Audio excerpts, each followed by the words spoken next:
Hey guys, welcome back to my channel. So today I thought I'd sit down and tell you guys specifically how I studied for my Mcat in order to score within the top 10th percentile. I think the biggest thing was I took a prep class with Princeton Review, and I did the in-person one just because I knew that I wouldn't be able to keep myself studying and on track without having a structured course, even if that course was online. So I did the in-person one, and it started in January of 2018, and it ended at the end of April 2018. So I'm a little bit behind in making this video, but so that helped a lot. We had essentially like one class for each section of the test each week, and so you were reviewing something there, and you'd have your pre-class readings that were super important to do, not so you could understand what was happening in class, but so that you were staying on top of it. And then within each of those courses or each class sections, we would do 2 practice passages, and practice passages are so important because they allow you to see time management, but also the types of questions that you're missing, because even if you know a subject super well, there might be certain types of questions that are really good at tripping you up, and so the practice passages really help with those. So next thing I did was I made note cards for basically all of the sections of the test except for cars. Sometimes with the cars section there can be some vocabulary that you might not recognize, but it's not worth it to study vocabulary specifically for that section. If you read closely, it's pretty easy to infer what certain words mean if you haven't heard that word before. But I have note cards for all of my organic chemistry reactions, for various trends within organic chemistry, not so much for general chemistry. For certain subjects in biochemistry, a lot of biology note cards, and a ton of psychology and sociology note cards.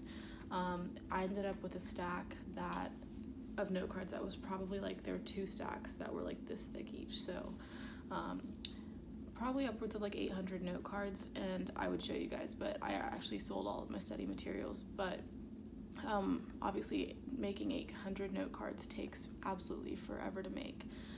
So one of my biggest pieces of advice is that if you are, a biology major, a chemistry major, any major that requires you to take those classes that are prerequisites for the test, such as biochemistry, organic chemistry, cell biology, genetics, make the note cards while you are taking those courses in school. And that way, when it comes to studying for your Mcat, you can kind of go through all of them. You can throw out some of the ones that you don't need. Then you can also just make the ones that you're missing, but you don't have to make a whole new set of note cards when you start studying for that test. Another piece of advice in regards to taking the classes that are the prerequisites are to study in a way that allows you to remember the information. So it's really easy, especially like if you're capable of memorizing things really quickly, it's really easy to, say you have a test in genetics and you can be like, okay, I'm just gonna study the night before, I can cram all this into my head, but then, right after you take the test, it's all gone. And that might work for, making an A in your class, but that isn't gonna work. As far as the Mcat goes, you can't just rely on memorizing things, you really have to understand what's happening. So throughout college, study in a way that allows you to understand things, so that even if you do forget it, when you come back to it, when you're studying for your Mcat, you haven't completely forgotten it. You're still capable of understanding it, even if you have to review the subject really briefly. The next, I feel like, biggest component of studying for your Mcat or preparing for your Mcat is taking practice tests. And so because I was doing a Princeton Review prep class, our practice tests were a little harder than the actual Mcat and the actual AAMC practice tests, which at first was kind of daunting because you get your first score back and you're like, I think I know more than this, like there's no way I got this score. But then once you take an actual AAMC practice test, you realize that whether it's Princeton Review, Kaplan, those practice tests are actually a lot more difficult than the ones that are actually going to be given to you. But start taking those early so you can kind of see where your strengths and weaknesses are. So I took my test June 1st of this year, and I took my first practice test, I think it was mid-February before that. And honestly, I probably should have taken my first test sooner. The goal was to take my first test as soon as I had reviewed at least 50% of the material that was going to be on the test. So I took my first one mid-February, took my second one mid-March, so I was about a month apart, and then I took my next one about a month after that March one, so mid-April. And then after that April one, I started taking them every week or 2 weeks. So up until my actual MCAT, I think I took 6 or 7 practice tests.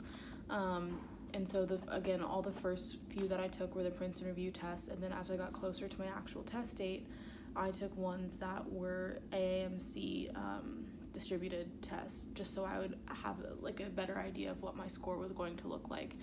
And so my test was on a Friday, and the last practice test that I took I split it up into 2 days just because I didn't want to tire myself out, but I split it up between the Monday and the Tuesday right before my test. And a lot of people will tell you not to take those tests that close to your actual exam date because you don't want to tire yourself out, but that's why I split mine up into 2 days, so I did 2 sections per day. And I also just, at that point, there wasn't really much more I could study, but I didn't want to just like stop preparing, and I knew that if I kept studying the stuff that I already knew, I was just going to make myself crazy, which is why I started doing practice tests more often that week. Okay. So then when you're taking your practice tests, it's really important not only to see your score and like look at your score for each section, but also look at which specific topics that you're missing.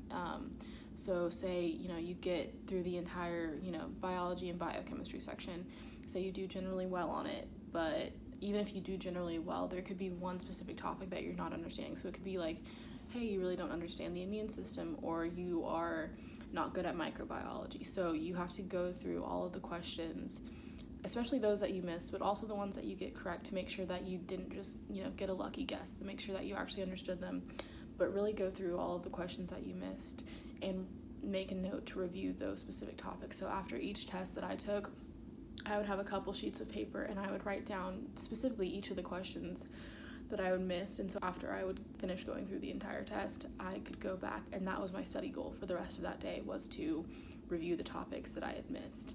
And so when it comes to physics and chemistry and biology and biochemistry, and then even psych and sociology, it's pretty easy to note that there are specific topics that you might not understand as well, not just specific questions for the most part.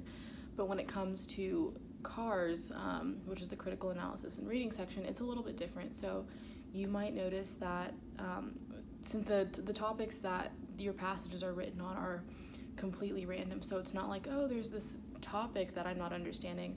In this case, it might be a type of question that you're not getting correct for the most part, and that just depends on the kind of reader you are. So for me, I was honestly kind of all over the board and was kind of random with the questions that I was missing there. But a lot of my peers would, for example, they would miss the general summary questions, where a question would ask, what is the main purpose of this passage? And that usually can happen if you're reading too closely, that you kind of get caught up in all the details and you lose sight of the bigger picture. So if you're missing all the summary questions, you know what you need to work on there. So with CARS, it's really important to look at what types of questions you're missing. Also look at CARS. I think time management is probably the biggest issue in CARS than it is for any other section. But if time management is a problem, kind of go through and see, like, I guess kind of what did you waste your time on in that section? So did you get caught up in a paragraph that you just like couldn't understand and you read it over and over and over again, and there wasn't even a question on that paragraph? So you have to kind of learn from those mistakes. I would also suggest that, especially within CARS, read the questions before you read the passage. You don't have to look at all of the answer choices for all the questions, but read the questions so you know what to look for within the passage.